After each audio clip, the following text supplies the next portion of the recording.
À tout juste 19 ans, Leïla est à 7 mois de grossesse. Aujourd'hui, elle déjeune avec Geoffrey, son petit ami. Il est 13 h et elle a rendez-vous avec lui à la sortie de son lycée. Geoffrey, il a 15 ans et demi. Les adolescents se sont rencontrés il y a à peine un an. À l'époque, pour eux, tout va très vite. Ils tombent amoureux et oublient de se protéger. 4 mois plus tard, lors d'une visite de routine chez son gynécologue, Leïla apprend qu'elle est enceinte. Sans hésiter, elle décide de garder le bébé. Il a du mal à avaler encore la pilule. À l'époque, pour Geoffrey, c'est un véritable choc. Le jeune homme vient d'entrer en seconde. À tout juste 15 ans, devenir papa lui paraît impensable. Mais face à la détermination de Leïla, il finit par accepter sa décision. J'arrive pas à m'imaginer qu'il y a un truc dans ton ventre. Geoffrey ne réalise toujours pas bien ce qui lui arrive. Pour lui, ce bébé est un concept abstrait. Entre le lycée, les cours de boxe et les amis, il s'investit très peu dans la grossesse. Ce midi, la future maman est impatiente de lui montrer les clichés de la dernière échographie de leur fils. Elle espère ainsi le bousculer un peu. Dernière photo de ton fils.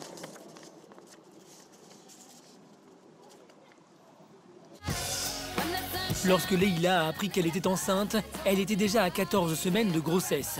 Trop tard pour avorter en France. La jeune femme qui est épileptique sait que cette grossesse peut être difficile. Mais pour elle, ce bébé est un cadeau du ciel qu'elle se sent prête à assumer. Geoffrey, lui, n'est pas encore prêt et ce n'est pas le seul. La mère de Geoffrey est en réalité très inquiète pour son petit garçon qu'elle considère encore comme un bébé. C'est un enfant qui va avoir un enfant. Hein. On ne peut pas se le cacher quand même. Ce sont des enfants qui vont avoir un enfant. Comment vont-ils faire pour subvenir aux besoins de cet enfant? Lui, il a encore au bas mot 3 ans d'école. Donc... À 15 ans, Geoffrey s'apprête à devenir papa. Il s'investit très peu dans la grossesse. Alors, à chaque moment qu'ils passent ensemble, Leïla fait tout pour le sensibiliser à l'arrivée du bébé. Je le sens. Difficilement. Enfin, personnellement, je l'ai vu. J'ai vu les bosses qu'il y a eu. Mais senti, je ne l'avais jamais senti. L'adolescent ne réalise toujours pas qu'il va être papa. Pourtant, l'accouchement approche à grands pas. Dans un mois, les deux jeunes seront brutalement projetés dans le monde des adultes. Dans ma tête, je suis encore un adolescent qui doit passer son bac, essayer de trouver un travail.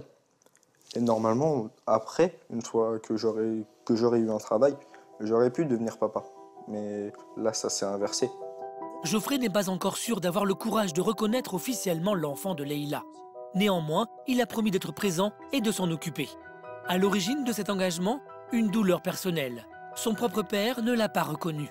L'adolescent souffre encore terriblement de son absence. Ça me dérangerait un peu de le mettre dans la même galère que moi. Il mérite au moins que je vienne le voir. Et que je m'intéresse à lui. Ça m'arrangerait vraiment qu'il puisse le reconnaître. Après, il fait comme il veut. Pour l'instant, elle préfère ne pas brusquer Geoffrey. Tous les événements de sa grossesse, elle les vit donc sans lui. Heureusement, la jeune femme peut compter sur sa famille. Dans le petit appartement où elle vit avec sa mère et ses sœurs, de 16 et 23 ans, le bébé est très attendu. Mais le petit appartement de 4 pièces demande quelques ajustements. La future maman partage sa chambre avec sa petite sœur. Dans 3 mois, ils seront 3 dans ces 10 mètres carrés et rien n'est encore prêt. Mais ce n'est pas le seul élément qui pèse sur sa grossesse. La jeune fille est épileptique. Aujourd'hui, avec sa mère Rachida, elle se rend à l'hôpital consulter sa gynécologue. À cause de sa maladie, elle a besoin d'un suivi particulier. Chaque nouvelle crise peut avoir des conséquences dramatiques, malformation, manque d'oxygène. Leïla pourrait même perdre son bébé. Après l'auscultation, la gynécologue se veut rassurante.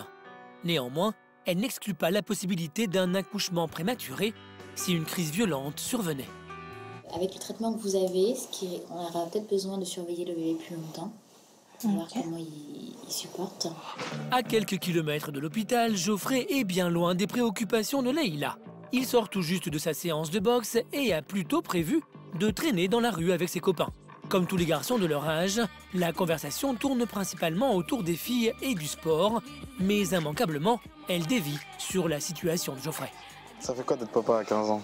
Ça fait bizarre. Ouais, je me doute aussi. Être père à 15 ans, Tous trouvent ça surréaliste, y compris le futur papa. Déjà que j'ai du mal à m'occuper de moi-même. Alors si je dois m'occuper de quelqu'un d'autre, c'est dur. C'est limite impossible. Enfin, ça me fait peur quand même. Geoffrey a encore du mal à réaliser que dans 2 semaines, Leïla donnera naissance à leur fils.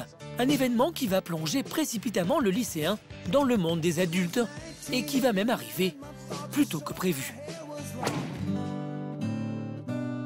Le lendemain matin, Leïla a été transférée aux urgences de la maternité. Elle est tombée brutalement sur le ventre au cours d'une nouvelle crise d'épilepsie. Pour ne prendre aucun risque, les médecins ont décidé de déclencher son accouchement.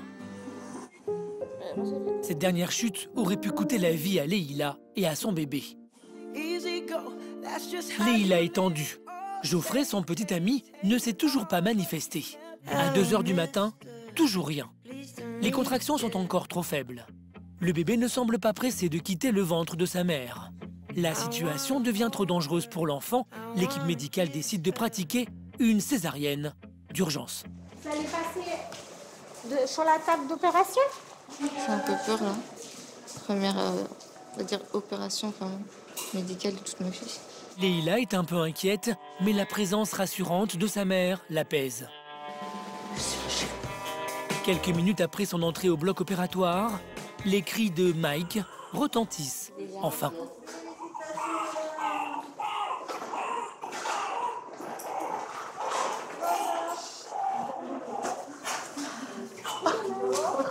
Bonjour à maman. Bonjour. Bonjour toi.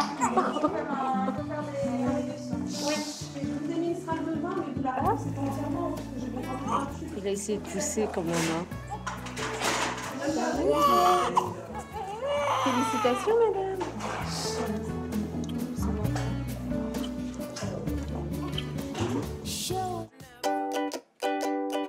À l'aube, le lendemain matin, Leïla récupère enfin son fils.